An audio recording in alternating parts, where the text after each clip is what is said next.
This video is brought to you by Scream. Own the 3-movie collection from Paramount on Blu-ray and digital. All right, you bastard, let's see who you really are. Welcome to WatchMojo, and today we're discussing what it'd be like if Ghostface from Scream were real. You like scary movies? Uh-huh. What's your favorite scary movie? There's a formula to it. A very simple formula. Everybody's a suspect. I've got my whole defense planned out. I'm gonna blame the movies. Compared to other slasher movie villains, Ghostface stands out for a variety of reasons.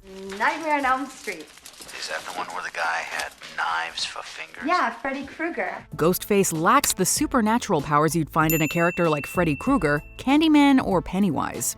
Unlike Michael Myers or Jason Voorhees, this masked figure isn't a hulking, essentially invincible boogeyman, although it may take a couple of shots to finish Ghostface off.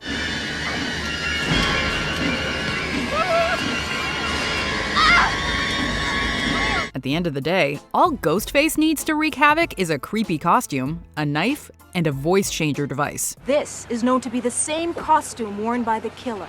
That may sound basic, but Ghostface is one horror movie villain that could exist in the real world. In a way, Ghostface already does. Kind of. Scream's screenwriter Kevin Williamson was inspired by Danny Rolling, aka the Gainesville Ripper, who rose to infamy 6 years before the 1996 film came out. Just as Rolling inspired Scream, Ghostface has had an impact on a few real-life crimes. After Scream came out, Ghostface became a popular Halloween costume that anyone could purchase. I heard something about a costume. Is that true? Can you tell me anything? Various robberies, home invasions, and other crimes have been reported, with the culprits all wearing Scream masks. While there are many real-world parallels, Ghostface is a fictional character nonetheless. But what if Ghostface really were out there, tormenting victims over the phone with movie trivia before striking? We imagine Hollywood would cash in on Ghostface's notoriety. In Scream 2, the events of the first film inspire a long-running franchise called Stab. What's this? Stab souvenirs the studio sent them. If Ghostface were real, this movie within a movie could become an actual movie directed by Robert Rodriguez and starring Heather Graham, or maybe a more contemporary actress like Jennifer Lawrence. In addition to numerous sequels, a real-life Stab film would become the inspiration for the Wayans to make Scary Movie. Oh, so what movie is this from? Die, cheerleader, die! This would also mean that Date Movie, Epic Movie, and Disaster Movie would still exist, which may be the most horrifying notion of all. Mickey Altieri, who's revealed to be one of the criminals behind Ghostface's mask, plans to get away with murder by pointing his finger at violent horror movies. I've got my whole defense planned out. I'm gonna blame the movies. In real life, Danny Rolling's defense team tried making a connection to the Gemini killer from Exorcist 3. Quote, "Gemini is a part of Mr. Rolling's persona," Dr. Robert Sadoff testified in court. "It's certainly not uncommon for someone to blame their actions on popular media, especially in this day and age. However, we've yet to see this defense get anybody off the hook scot-free. In any case, Ghostface would likely have the most talked about trial since OJ. Of course, we're getting ahead of ourselves. The real question is, how do we survive a Ghostface slasher spree? Well, a lot has changed since the original Scream trilogy. Tatum, just get in the car. Hello, Sydney. Hi, who is this? Following the first film, caller ID saw a notable increase. In the smartphone era, people are less inclined to take a call from an unknown number. It'd make more sense for Ghostface to text nowadays, although Roger L. Jackson's sinister voice would be missed. If Ghostface does call or text you, call the authorities immediately and hope the cop on duty is competent. It'd also be wise to alert your friends on social media, letting everyone know Ghostface's location. As of 2016, there are roughly 350 million surveillance cameras around the world. According to a 2019 report, more than 2 million U.S. homes were expected to have self-monitored security systems by the end of that year. This would all make it considerably harder for Ghostface to run around unnoticed. You're behind the couch. What? How do you know that? I can see your feet. Then again, many of these innovations were commonplace by 2011 when Scream 4 came out. Despite the rise of smartphones, social media, and home security, that sequel had the franchise's highest body count yet. Technology may advance, but that doesn't mean people are getting any smarter.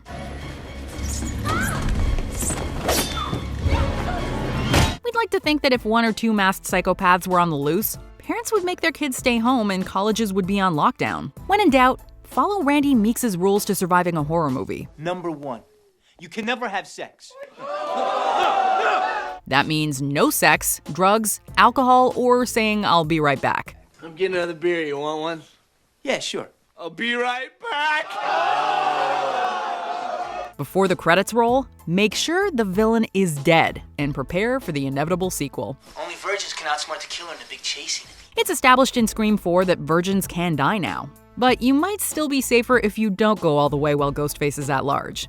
What's your favorite scary movie? They'll never find me. It sounds simple enough, but even Randy didn't make it through the second movie alive. So a vast knowledge of horror movies will only take you so far. Your best bet is just to avoid Sidney Prescott, assuming she also exists in this universe. This has nothing to do with us.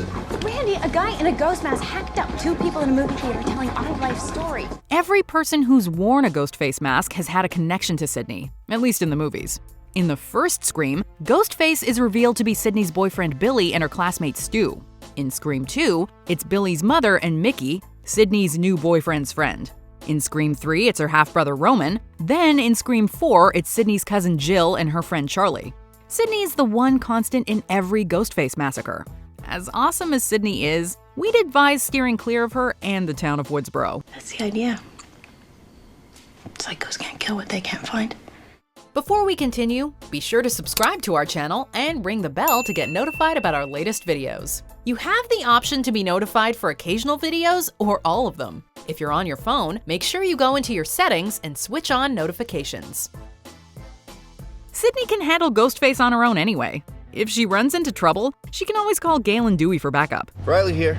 Dewey, it's Sydney. Hey, Sid. I'm with Gail. Would that also mean Jay and Silent Bob exist in this world? They did cameo in Scream 3 after all.